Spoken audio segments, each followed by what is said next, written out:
And so it begins. 2 windows, 2 views. From one window, squalor. A dirty, wretched street. Narrow, black houses round the back of nowhere. Nothingness. London, of course. The other, grand. High up. The wallpaper, the fantastic furniture. A high window looking out over Hyde Park. I imagine there a young woman, always in the line of my eye, motionless. I try to assert her fullness, her left and right, her power to resolve. Yet, there are gaps, lapses, voids, and shadows. For she is caught, this young woman, between these 2 views. One, a golden cage. The other, much more under her skin, a dread, part of her flesh and fear. As if this destitute room is part of the street, and the wretched street and all it is in this room. She must choose her view. And involved in her choice is a cost. Money, yes, but more than that.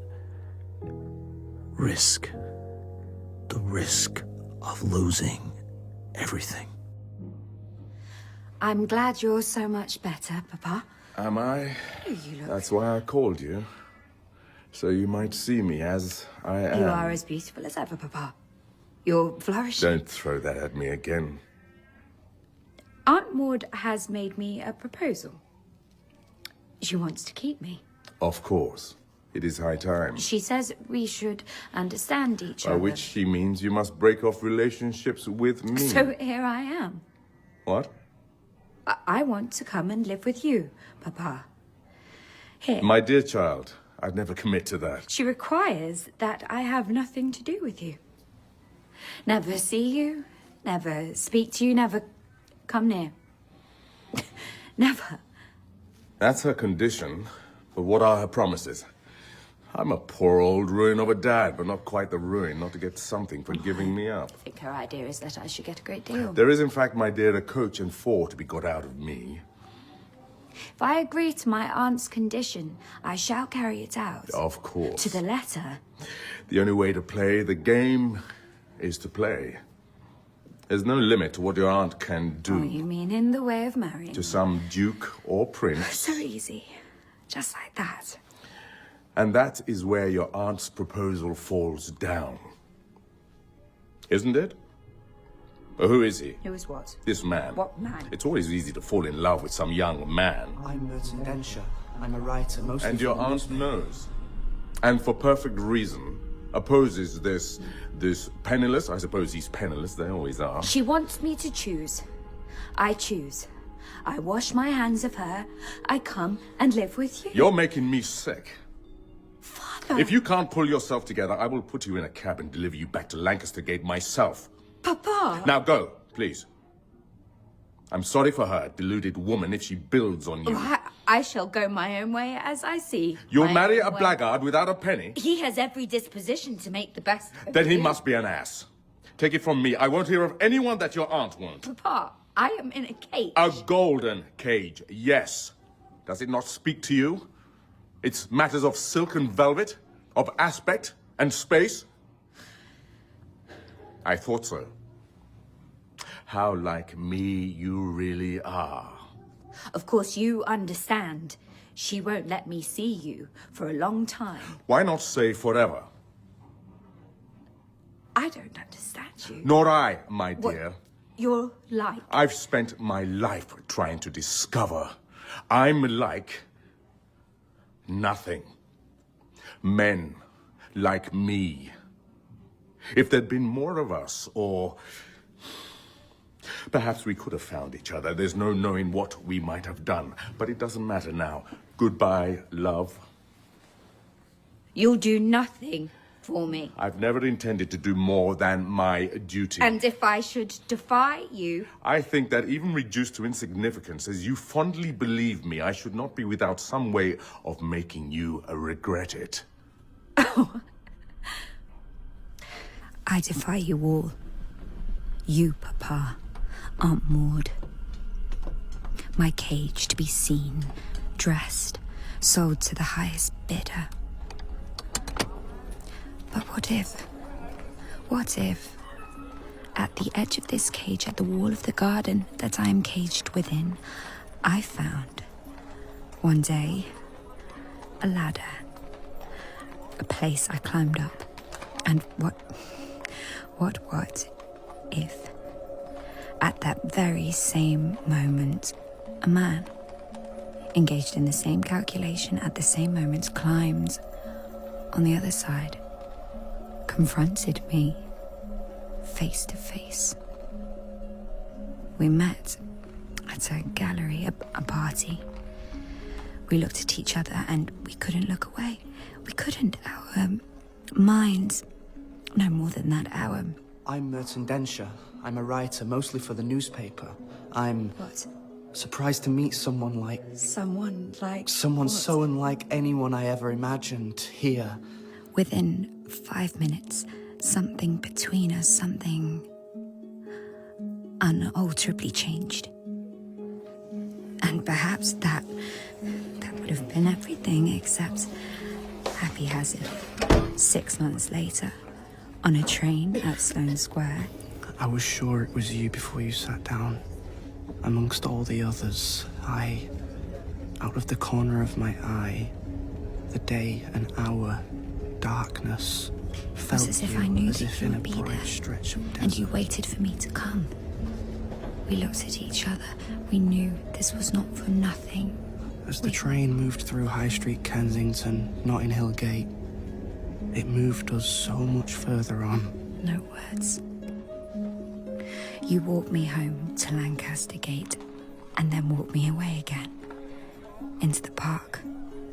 We meet always in the park, all our secret places. We can't go on just... We've nowhere to go. We touch. Our hands touch.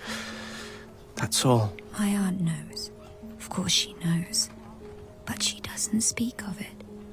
She holds it so lightly. I think Aunt Maud means to write to you. Why? I can't spoil that. She thinks I'm a scoundrel, tempting you to terrible things. She won't say that. That I'm not good enough. Not good enough for her. And that's necessary. She has behaved extraordinarily. So have we. To her, we're monstrous. But if she does send for you, What? you should know where you are. I know where I am. Do you? All I know is I must keep you, must make you completely my possession. I work you in with this life that offers everything. I will have you, cherish you in my private thoughts and pay no price. We have no money, love. I have no money. It's not simple. I am in want of things. And these things, whatever they are important, so important to them. I went to see my father Why? to see if he would take me. He would not. How was he? Same. Perfectly manicured. Of course. And he continues. Yes. In all his dishonor. As all he ever is. All the unspeakable and unsayable that has washed him out of the world. No one ever speaks of it. No one ever. Of what he does. That's why he was so quick to get me to go. He wouldn't let you stay. Won't help me. Won't save me. Won't hold out a finger It to me. doesn't matter. I just wanted to escape all this. Would you settle to our being married tomorrow? Let's wait and arrange it. And that's love. You're afraid of my aunt too. Why are we always so cautious? Because we're beautiful. We must not do something base. As getting married. With no money, no. If we can avoid stupidity, we should. And so you will sacrifice me. I will not sacrifice you. I shall keep you. And everyone. Meet my aunt. Go and see my aunt. I won't grovel. I can't. I won't lie down on my belly. I won't. I'll be patient. Diplomatic. Don't give in. Don't be clever. Rely on my... You keep me waiting. You let me look at all your signs and symbols. Yes, I have no show. Yes, I am here and I am in this cage with you, with no answer. I love her, that's all. I love the girl. Is that enough? And this house, your house, so rich, so ugly, so cruel, makes our love cheap. Mr. Densher.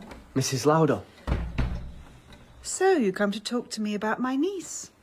Yes, She's the finest possible creature. I know that. Do you? I think I know it better. I don't say that because she's my niece. That's nothing to me. I wouldn't have brought her here if I hadn't have found her to my taste. Kate's presence I marked early. Kate's presence, unlucky for you, is everything I wish. I have been keeping it for the comfort of my declining years. Am I likely to give it to any but the highest bidder? I can do the best with her. And your idea of the best isn't me? I didn't ask you to come to hear about what it isn't. I asked you to come to hear what it is. And that's very great indeed. I want to see her high up in the light. A duke, perhaps? And so you're eager to smooth away any hitch? I want her to marry a great man. That's all. Of course, I'm aware how little I can answer to any... You've a view, a grand one. I understand what I'm not. Thank you for not... You don't matter so much as you think. I'm not going to make you a martyr by banishing you. Your performances with Kate in the park are ridiculous as much as you think I don't know about them. I'd rather see you close up. You are, after all, delightful, Mr. Densher, in your own way. But I place you in the presence of my plan, for which you are incompatible. Come as near as you like. Walk round it. You can't hurt it. Live on with it.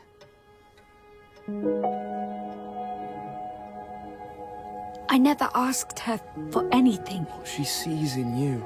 Everything. Because you're beautiful. All of it. You'll sacrifice me in the end. No. I will sacrifice nobody and nothing, and that's just my situation. That I want and try for everything. I will never give up. If I am the last word in this broken sentence of a family, I will have some kind of meaning.